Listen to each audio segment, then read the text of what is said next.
Afternoon Around the House with the Donna Shaw team. Hi, Scott. Hi, Kendra. Hey, Donna. Hi, Kendra. So today we have an episode that kind of is going to answer some questions that we've been getting for our buyers and sellers and their concerns and their comments. And we're going to kind of switch you around here, do a little bit of PowerPoint, and answer some concerns that you might have. So hold on here. We're pretty new at doing this, so I am going to change my screen and show you our questions. So as we start, like I said, we had clients and people that are asking some questions, their concerns and some objectives, and we thought we'd bring some questions to you. So, so is it a good time to buy or sell, or should you wait? So well, that's kind of depends on what your comfortability level is at this point. So some people are saying that the buyers and sellers are more serious right now. What do you two think? If they're out there looking in this market, I think they are. It's definitely a different way of buying. It's not conventional whatsoever as to what we're used to. So if they're out there, they have a need. Yeah, I agree. I think there's a concern with everything that's going on, but again, housing, being one of the basic needs of shelter, food, clothing, they need to continue on. The fact is that it is a good time to buy or sell almost any time, as long as you take it with a understanding of flexibility. So do you think sellers are inclined to be more flexible right now than normal? If they have that need to sell, yes. Like if it's I don't want to say a desperate situation, but there are quite a few that are carrying two mortgages because they've already bought their next home and they need to sell.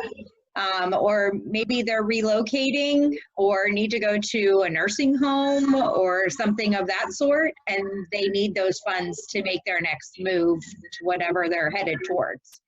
I agree with Kendra, and it's somewhat a darker subject, but the fact is coronavirus is affecting folks, and especially affecting some of our older population. And if one of those people catch it and unfortunately pass away, that situation has become desperate for that person. So at that point, they may need to be flexible to, how are we going to go about getting this house sold to get you out from under it, as opposed to them losing the house because they can't. They're going to also have to be a little bit flexible because not all the buyers are going to be able to look at the property. At this point, we can't do inspections. We can't do appraisals. So it's going to eliminate, I would say, 3/4 of the buyers who might be normally looking to purchase a property.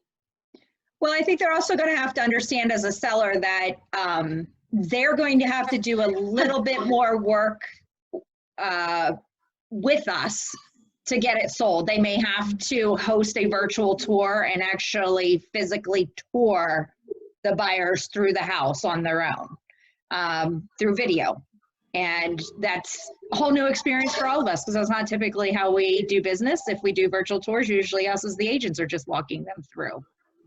Yeah, and to tag on that, I think they need to be a little bit more fine-tuned with listing things in the seller's disclosure, possibly items that they think is not a big deal. It may well be a big deal because maybe you can't get an inspection and you don't want to be a month or 2 months after the sale, and then all of a sudden you're being brought to court because you did not disclose these things and you knew about them. So do you think buyers are competing with less competition now if they decide to buy? I honestly do, because I think a lot of buyers are not really comfortable with this way of buying. We have that mentality of wanting to touch, feel, smell things before we buy them. And this does not give us that opportunity to walk in and get that wow factor that most buyers want when they purchase a house, because it's typically a very emotional buying process. And I know as an agent, I've probably said it a million times over 14 years, like you'll know when you find the right house. But usually that's a feeling you get when you walk through the front door. I agree with Kendra's viewpoints, but again, statistically speaking, the inventory is much lower too. So therefore, if those buyers are in that situation of they really need to get a house, you could conceivably get multiple buyers in a situation because the inventory is just so low. So, you know, Kendra makes a lot of good points. Again, it keeps coming back to everybody, buyer and selling side. They got to be flexible. There's going to be the new frontier, if you will. So do you think it's going to be less traffic for our sellers and less stress for our sellers? Less foot traffic, obviously. They're not going to have to clean the house as often. Although if you're video touring people through, you still have to keep a tidy house. You're still going to have all your personal items put away, you know. Less stress? Yeah, I don't know. Yeah, I think the whole selling process is a stressful process, regardless of the situation. I think this just adds another layer to it. Yeah. I'm not sure about less stress either. I think less stress because they don't have to have people coming through the property, and when you have children and animals and getting everything out of the house. Yeah, but you still have to get all of them out for a video tour. I mean, you're still going to have that chaos. You need to hide a little bit.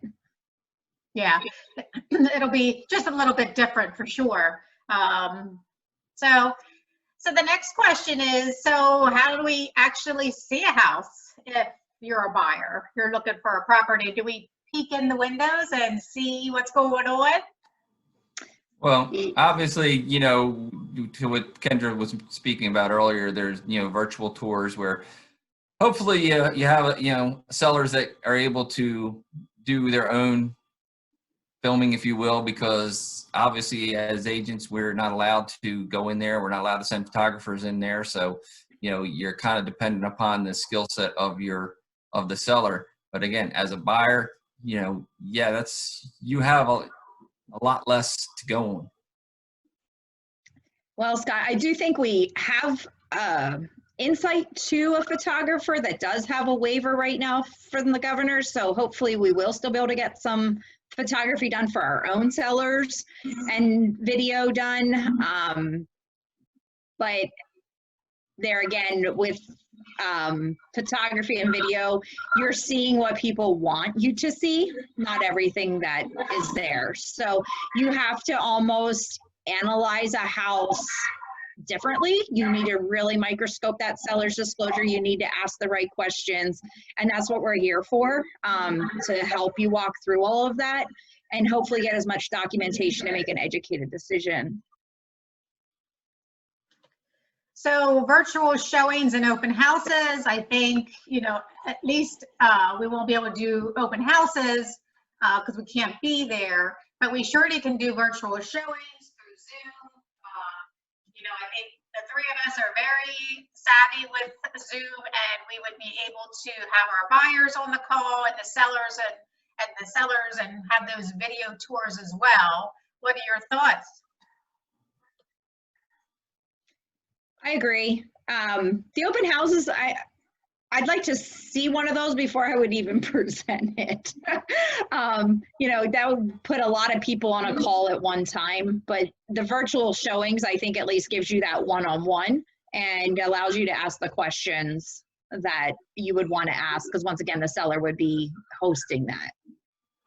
Yeah, and I do enjoy the Zoom meeting format. It is relatively easy to operate, and I think you know, it's a format that you can use in order to get your seller and buyer to communicate with each other. Sure. So also, and like we said last week in our video, all the different ways that we can communicate with our buyers and our sellers. So as we're saying, I mean, the market is still moving. People are still buying. People are still selling. It's just, is it time for you to do that? And I think more now than ever, you really need a professional to help you through this process, because daily things are changing. and we're going to be able to keep on top of everything for you. Working for Berkshire Hathaway, we are inundated with all kinds of information daily, so we can, we can help our clients. Kendra, Scott, anything that you want to say to kind of wrap up today? No, I think that the fact that our company is a fully in-house company helps us to stay on top of all different aspects and allows people not to have to go and find, businesses that are open to cover part of a transaction. We have the mortgage, we have insurance, our title company's still working. And, if there is information to be had, Berkshire Hathaway is making sure we have it in our hands to help our clients. And more than ever, especially in this environment, stay local is going to be a watchword you're going to hear a lot. And, and again, to Kendra's point, we're in-house. We have a lot of in-house things. We have a lot of local people that we're going to use, and that's going to be of utmost importance. So by all means. Yeah. Well, very good. Lots of information. We will catch up with everybody next week, and keep tuned for the afternoon around the house. Take care.